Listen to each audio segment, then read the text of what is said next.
you know, if he can't get a deal, we have to hit back. Yeah. We just have to.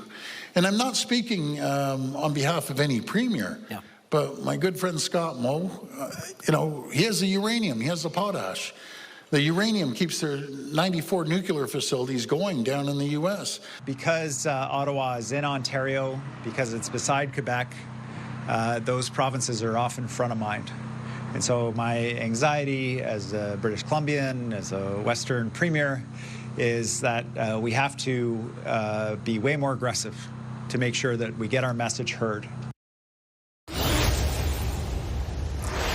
Provincial anxiety on high as Donald Trump slaps tariffs on a suite of softwood products, with some now up to 45%. BC's David Eby isn't holding back, accusing the feds of caring more about industries in central Canada than the lumber industry in his province. As the Prime Minister seeks a trade deal with Trump, how should the feds respond? Let's bring in our front bench. Former senior advisor to the Liberal Ontario governments of Dalton McGuinty and Kathleen Wynne, Dan Moulton, is here. He's now a partner with Crestview Strategy. Next to him, Larissa Waller is the founder of Henley Strategies. She's a former head of communications for Ontario's Conservative Premier, Doug Ford, as well. CTV News political analyst and former NDP leader Tom Mulcair is with us, and Laura Stone rounds us out. She's a Queen's Park reporter for the Globe and Mail. Hi, everybody. Very nice to see you. Hope you had a nice Thanksgiving weekend. Tom, I'll start with you. And I thought it's for different reasons, and actually they're kind of, you know, David Eby is saying, hey, you're prioritizing Central Canada, but Doug Ford is saying, you know, especially where autos are concerned, hey, we still need to hit back harder. I'm going to launch this ad campaign, for example, to the tune of $75 million. If there are some emerging cracks in the Team Canada that we've heard so much about for the last 6 months, and how difficult that might end up being for the Prime Minister, as he, you know, freely concedes now he's working on these really sectoral deals. Right, and it really is discouraging to hear David Eby go down that path because today's new tariffs are hitting not only the softwood lumber sector very hard, but they're hitting the furniture manufacturing sector hard. And he just dismissed, you know, Quebec as being too close to Ottawa. This just in, the biggest province in terms of furniture manufacturing is Quebec. So they are extremely worried, and they have to be in lockstep with all provinces, including British Columbia. And last week, when Mr. Carney was in Washington, we heard that they talked about steel, aluminum, and out of the blue, the Keystone XL pipeline, energy. But nobody talked about automobiles, apparently, or lumber. So, yeah, it's an important thing, and we've got a pitch to be making to the Americans that it's not the Canadian government that pays these tariffs, and it's not even Canadian companies that pay them. It's American consumers.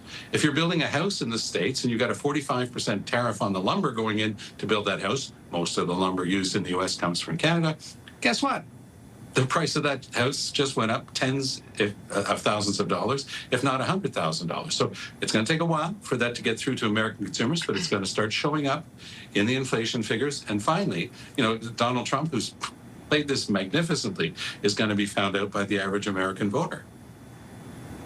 In the meantime, Dan, there's this interesting tension point where I think the premiers want to be able to show the sectors they largely represent that they are being aggressive in defending them. And you've got Prime Minister Carney essentially, you know, not hitting back at this moment in time in order to try and secure a trade deal, at least as he explains it or his government explains it, trade deals even on a sector-by-sector basis with the administration. Like if he hits back in the way Ford wants him to right now, what I seem to interpret from his comments thus far is that would jeopardize any progress that could be made. But that is inherently at odds with what Premier Eby and Ford are hoping for right now. That's right. I think the provincial premiers, more than anything, are trying to speak to a domestic political audience that wants to see them strong on these issues, wants to see them fighting back. They want to see elbows up. Like that is where voters are and what voters have been rewarding, not just here in Canada, but around the world. They like aggressive tactics to fight back against the aggressive tactics that President Trump has been using. The reality, though, is that while the provinces can do that quite easily because they don't have a trade deal to negotiate, the Prime Minister is in a more difficult position, trying to balance the domestic political needs of the voters who want to see action from Canada, want to see us standing up for ourselves, but also he needs to secure a deal. And I think we saw a lot of that at play last week in the Oval Office. It's a tightrope for him to walk, and it's not going to be easy, but if on the other side of it, if he can cross that rope and secure a deal, I think he'll be in a very strong political position. Until then, it's going to be challenging.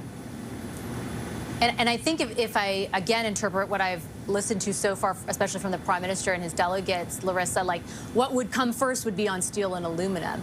There might perhaps need to be more communication about at least wanting to secure a deal on the other fronts, on forestry, on cars, like or maybe more honesty about the prospect of that, so that, you know, those sectors, those premiers feel more in the loop, I guess. Maybe that, I'm not sure your thoughts.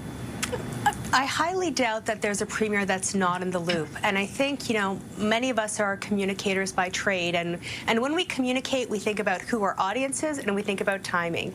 And I think that the premiers very likely have given the Prime Minister some grace to prioritize what he needs to prioritize, just as I imagine the Prime Minister is giving the premiers some grace to speak to the constituencies they need to speak to. So Doug Ford with his ad campaign, and frankly, it's a brilliant ad campaign that speaks to the heart of the Republican parties, that talks about the damage that tariffs do to American families and to the American economy. And it's a story that needs to be told directly to Americans. And I commend the Ontario government for doing this ad. I encourage everybody to watch it. You won't see it in Canada probably unless you get U.S. channels, because they're spending about 75. Oh, we have it. Let's watch it. It's so good. But okay, I think Sorry. Go ahead. I'm going to throw to a little bit of it so our audience knows what we're talking about, and then I'll get you right back. Can we play that now, guys? High tariffs inevitably lead to retaliation by foreign countries and the triggering of fierce trade wars. Then the worst happens. Markets shrink and collapse, businesses and industries shut down, and millions of people lose their jobs. Throughout the world, there's a growing realization that the way to prosperity for all nations is rejecting protectionist legislation and promoting fair and free competition. America's jobs and growth are at stake. So if you recognize the voice, that's Ronald Reagan narrating the majority of that. Sorry, Larissa, go ahead, and then I'll get Laura in. No, I was going to say for the 40 and under crowd, that's Ronald Reagan, who was a very popular Republican president, who was like the father of free trade, especially with Canada, and letting Americans and Republicans and party loyalist Republicans hear Ronald Reagan remind them of why free trade, especially with Canada, is important, I think is a wise use of money by the Ontario government.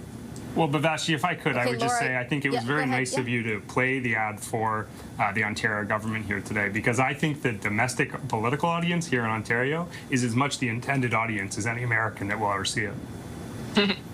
Yeah, I would just, first of all, just so that you know, it's in a box that clearly identifies it as an ad. I'm not running it as an ad. The U.S. networks are getting all that money, not the Canadian ones, to be clear. Laura, you were at the speech today that the Premier gave, where he was talking about this and launching this stuff. And, like, what is your feeling on, he still had a lot of praise for the Prime Minister. What is your feeling on how much daylight there is there between them?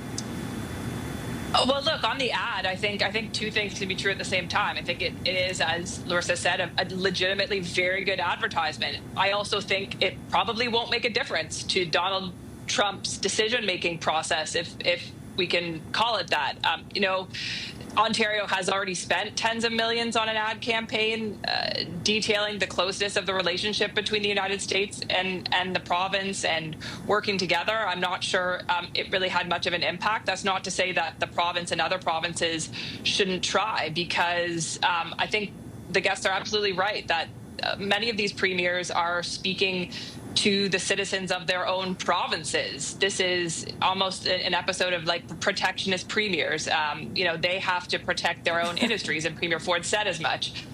Look, we were wondering whether the bromance between Mark Carney and Doug Ford was a little bit on shaky ground. Today, it seemed to be alive and well. Lots of praise for Mr. Carney as an astute business person, you know, talking about how well he did in the Oval Office the other week. But Doug Ford has his view on this, which is that Ontario should hit back. They should retaliate. That is not the way that the federal government is going. They're going and they're running in the opposite direction. And Mr. Carney is almost, showing kind of glowing praise for the president at times. So he's doing what he has to do. So are the premiers. But they're set to meet. Prime Minister Carney and Premier Ford are set to meet in Toronto on Thursday if that meeting does indeed go ahead. So they'll be spending a little more time together over coffee or chats. But look, I mean, I think they are playing to their own audiences at this time. And I think we're in a bit of a communications vacuum with the federal government. We don't hear as much publicly about how those talks are going on a daily basis, that is. But things are obviously happening behind the scenes. And you can understand sort of the impatience from some of the provinces over how difficult the economic impacts have been for their own workers.